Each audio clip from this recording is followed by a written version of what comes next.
Banned na muna si Cliff Hodge ng ilang games dahil sa ginawa niyang pang-wrestling kay Xavier Lucero at ang ganitong eksena na sinadya talaga ni Hodge ay hindi nga katanggap-tanggap. Sana ang sinalihan daw ni Hodge ay WWE at hindi basketball. Ang desisyon na ni Kome na banned muna si Hodge hanggang sa mga susunod na games at posible din na kasunod nito ay pababayarin pa siya ng up to 100,000 pesos. Tara, wag na nating patagalin.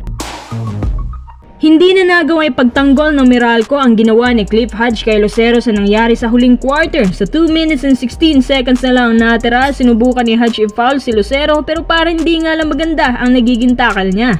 Ang ginawa ni Lucero, kinumpronta niya kaagad si Hodge at si Hodge pa ay nagalit. Pagkatapos ng laban, napag-alaman na hindi lang pala si Lucero at Hodge ang may altercation, pati din pala si Alvin Patrimonio at Nenad Vucinic. Bilang resulta, pagkatapos ng laban, pinatawag silang lahat na involved sa gulo, lalo na si Cliff Hodge.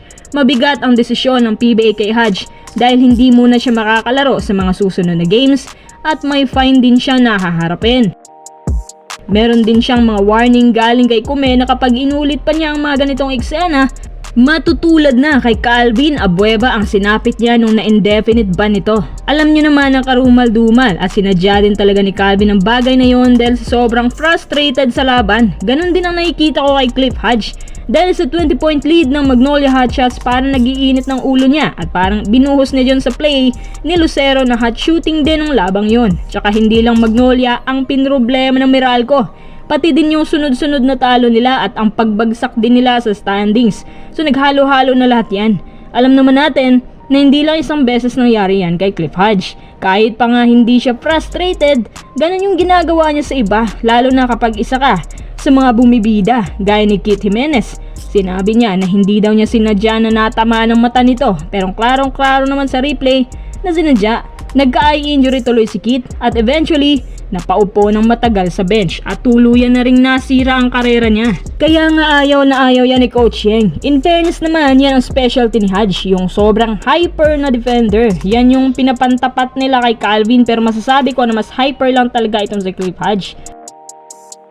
Siya din ang sinasabing number 1 import stopper sa PBA. Maraming beses nang may pinapapikon si Hodge. Kung siya nga isang defensive type big man, mali pa rin ang ginawa niya. Sinabi niya na sinubukan lang daw niya mag-foul pero ganun lang ang nangyari. Pinapangako naman niya na hindi na niya ulit gagawin ang ganoong tackle. Tsaka tama naman ang sinabi ng iba na parang hindi mapamarisan, dapat talaga na mawala na raw sa PBA ang mga gaya nila. Pero yung iba sinasabi na boring daw ang PBA pag walang ganitong eksena o mga sakitan. Ano sa tingin yung mga kuis ang pinakadapat na parusa kay Cliff Hodge?